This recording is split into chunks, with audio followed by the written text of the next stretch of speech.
Bien-aimés dans le Seigneur, bonjour, bonsoir, ça dépend de l'heure à laquelle vous nous recevez.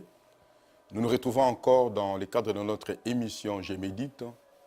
Je médite, cette émission qui nous aide à méditer la parole du Seigneur. Donc nous méditons la parole et nous essayons de prier avec vous après cette courte méditation. Mais avant de commencer notre méditation d'aujourd'hui, nous voulons prier.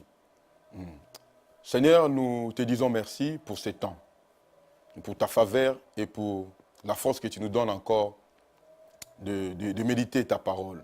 Nous appelons ton règne, que ton règne vienne encore et que ton règne puisse nous faire du bien pendant ces temps.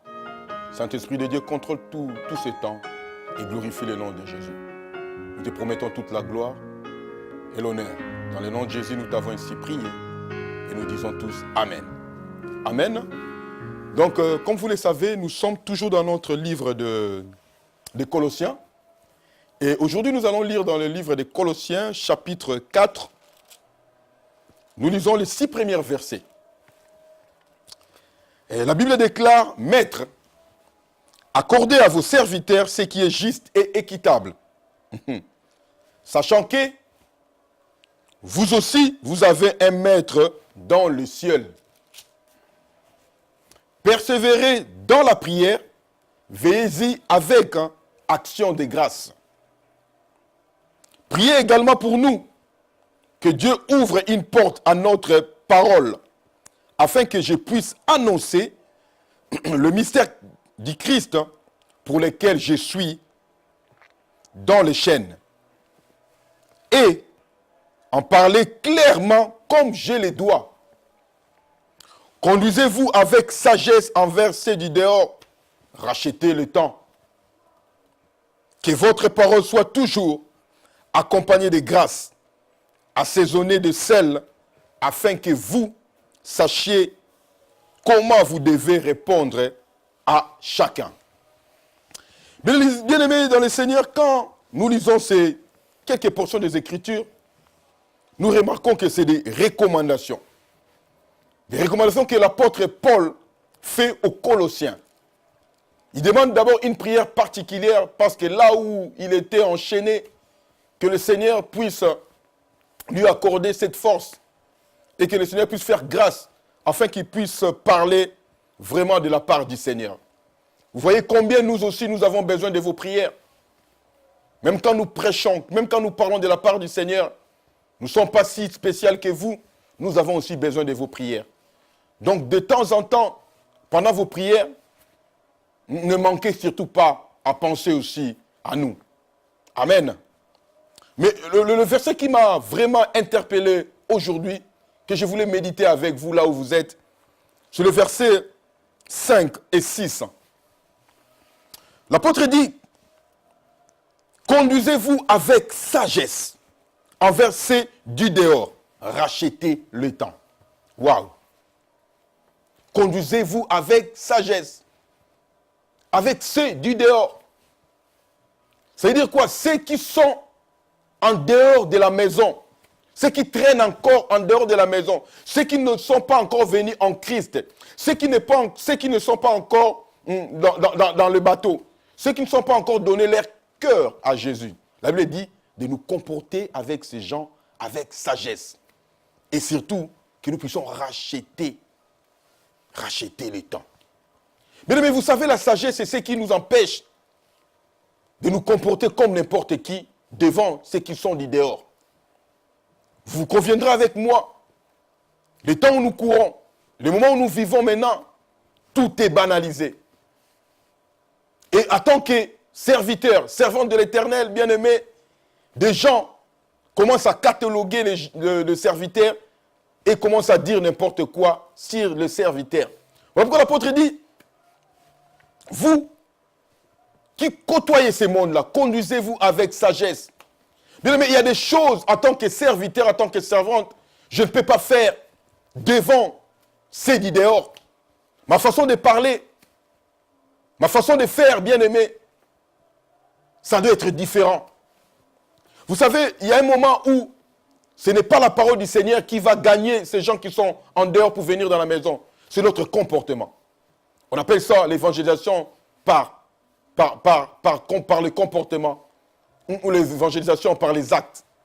Rien que les gens du dehors, quand vont regarder, vont nous voir comment est-ce que nous nous comportons, bien-aimés, même pas en parler, même pas en parlant plutôt, bien-aimés, ces gens-là vont venir à Christ. Et la Bible dit, rachetez les temps. Bien-aimés, les jours sont mauvais. Bien-aimés, tous les signaux sont au vert pour dire que le Seigneur ne tardera pas à venir. Bien-aimés, ce n'est plus le temps de blaguer. Ce n'est plus le temps, bien-aimés, de jouer. Bien-aimés, ce n'est plus le temps de passer plusieurs moments à des choses futiles, bien-aimés. La Bible dit, rachetons les temps car les jours sont mauvais. Bien-aimés, les jours sont effectivement mauvais parce que le Seigneur est à la porte. Bien-aimés, ces gens-là dehors viendront seulement en Christ quand ils vont nous voir comment nous nous comportons. Comment est-ce que toi, serviteur de l'Éternel, servant de l'Éternel, tu te comportes comme si tu étais encore dans le monde? Comment toi, serviteur de l'Éternel, tu fais des choses, même les païens qui sont encore dans le monde ne les font même pas? N'est-ce pas l'apôtre qui dira dans le livre de Corinthiens, vous avez bien commencé, mais comment est-ce que, vous avez commencé plutôt avec l'esprit, comment est-ce que vous terminez avec le charnel? Mais vous savez, quand on est dans la maison, bien-aimé, il y a des choses que nous devons faire, il y a des choses que nous ne faisons pas. Bien-aimé, rachetons les temps. Les jours sont mauvais. Ces gens-là viendront à Christ quand ils vont nous voir comment nous nous comportons. Même si nous ne parlons pas Christ, mais quand nous reflétons Christ, quand nous reflétons l'image du Christ, ces gens-là vont venir en Christ. Parce que l'apôtre dit, avec ces gens-là, il faut appliquer beaucoup de sagesse. Avec ces gens-là, il faut parler avec sagesse. Avec ces gens-là, il faut vous comporter dignement. Et la Bible dit encore, conduisez-vous avec sagesse, oui. Mais quand nous défendons au verset 6, que votre parole soit toujours accompagnée de grâce, assaisonnée de sel, afin que vous sachiez comment vous devez répondre à chacun. Bien aimé, il y a des réponses pour préserver la foi de ton interlocuteur, de préserver la foi de la personne qui n'est pas encore de la maison, bien aimé. Tu dois commencer à équilibrer tes réponses. Tu dois commencer à équilibrer ta façon de voir les choses. C'est bien de condamner, mais dis-toi que toi aussi tu étais dans le monde, tu as fait la même chose que ceux qui sont dans le monde. Voilà pourquoi l'apôtre nous dit, utilisons beaucoup de sagesse et que nos réponses soient assaisonnées de sel. Que nos paroles soient toujours accompagnées de grâce. La grâce, celle que plutôt Jésus nous a fait, cette faveur imméritée, qui nous fait de nous aujourd'hui enfants de Dieu bien-aimés. Quand nous parlons avec ceux du dehors bien-aimés, utilisons toujours des paroles qui vont adoucir, pas des paroles qui vont choquer, des paroles qui vont heurter. Car moi aussi, qui vous parle, j'étais dans le monde. Un jour, j'ai écouté cette parole, on est venu me prêcher, on est venu me dire que Jésus était bon.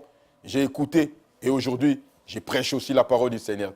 Voilà pourquoi toi qui m'écoutes, toi qui es là, toi qui écoutes, souviens-toi de là où tu es. Souviens-toi et retourne dans la maison. Amen.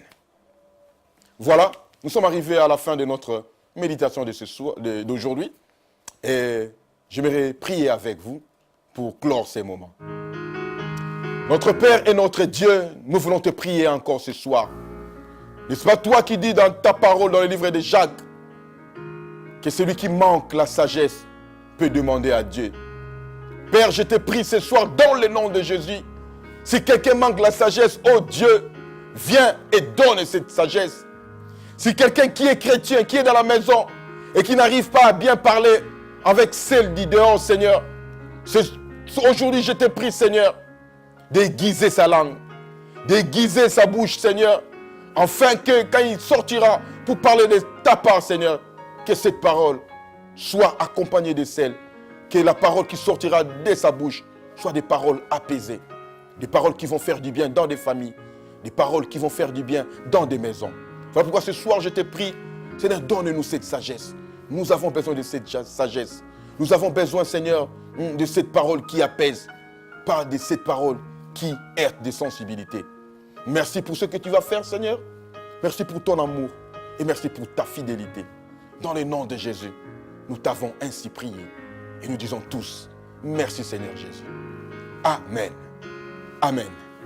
Bien aimés, nous sommes à la fin de notre méditation de ce soir. C'était pour moi un réel plaisir de partager ces moments avec vous. Et n'oubliez pas surtout de liker nos vidéos qui vont circuler sur YouTube, sur Facebook et sur les réseaux sociaux. WhatsApp, nous sommes là aussi. Et même sur Instagram. Et surtout, n'oubliez pas de nous suivre dans notre chaîne de télévision, Maranatha Télévision, sur la chaîne 142 Ourao Télécom. En tout cas, quant à moi déjà, je vous dis à la prochaine et que le Seigneur nous bénisse. Ciao!